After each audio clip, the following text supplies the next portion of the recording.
Well, Sagittarius, it's May 2016. I'm back again to give you your dose of celestial and astrological insights. I'm Dadhichi from astrology.com.au. You know, 3 planets moving through your 6th house of debt and work. Mars and Saturn moving through your sun sign right now.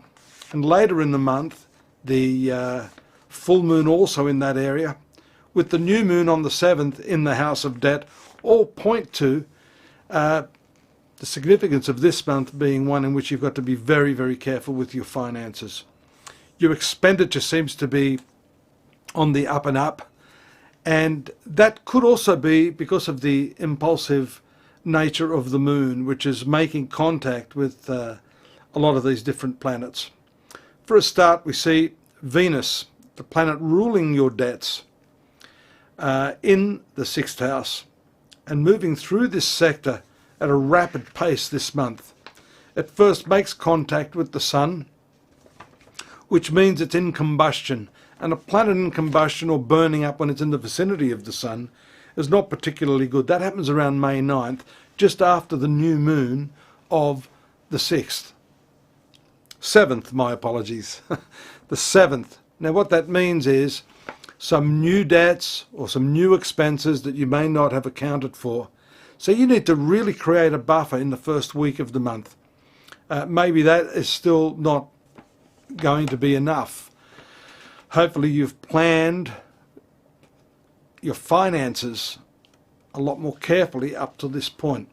Unexpected expenses may cause you a lot of stress during this period. But at least we see the transit of Venus out of this sector on the 24th.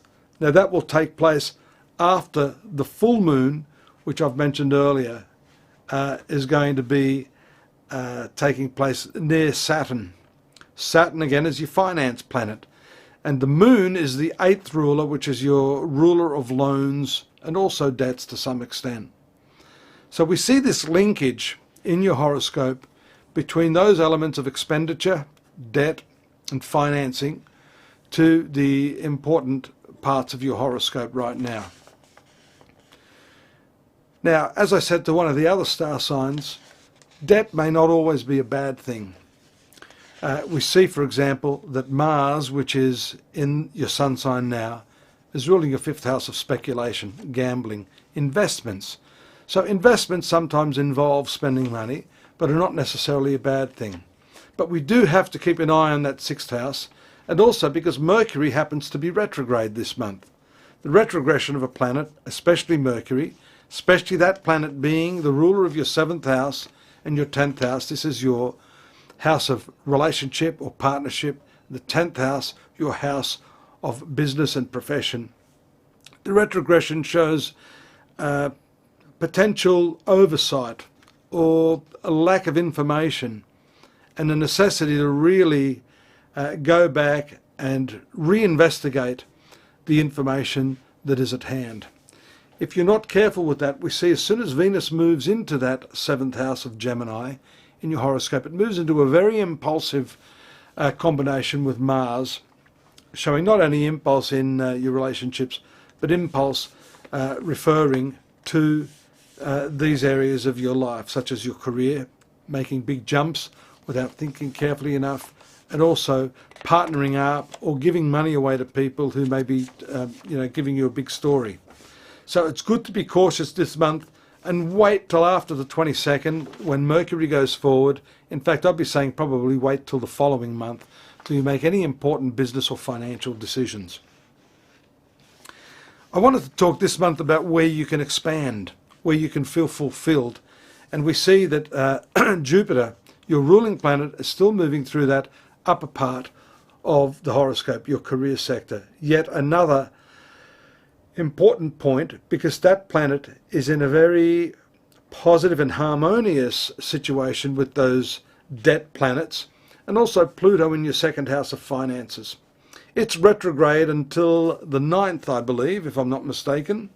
It goes stationary and direct on the 9th, yes. What that tells us is that this reconsideration of what you're going to do in your work is likely to come, at least in part, to some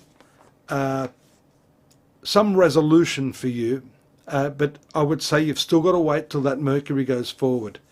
Communications now may be missed, they may be incomplete, and although your ruling planet moves forward, you must await to hear the news which contains all the information for you to make the appropriate decisions. You must also be careful leading up to August with your health.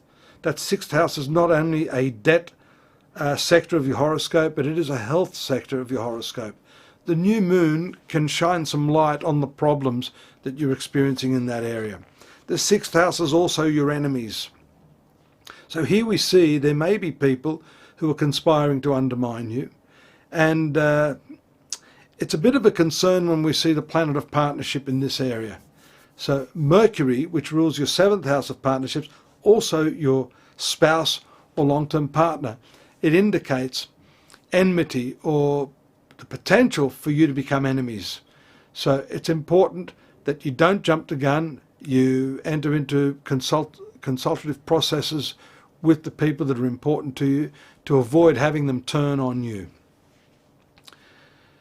The Mars and Saturn up till August indicate you should be very careful not to engage in really dangerous activities, daredevil activities.